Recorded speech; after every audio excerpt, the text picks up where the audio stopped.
Drama serial इश्क मुर्शिद में अब मेहरीन ने सोच लिया है, शामिर उसका नहीं हुआ तो किसी का नहीं होगा।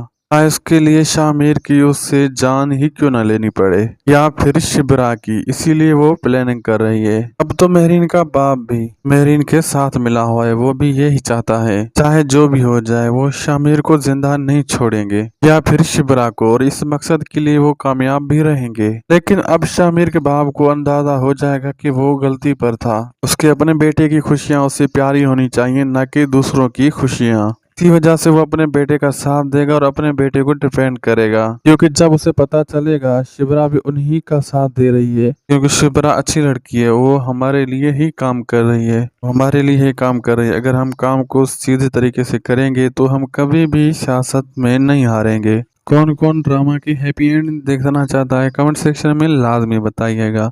वीडियो अच्छी लगी तो ज़रूर लाइक कीजिएगा, दोस्तों से भी शेयर कीजिएगा, सब्सक्राइब करना ना भूलें। मज़ीद रिव्यूज़ के लिए मिलते हैं नेक्स्ट वीडियो में। अल्लाह हाफिज़।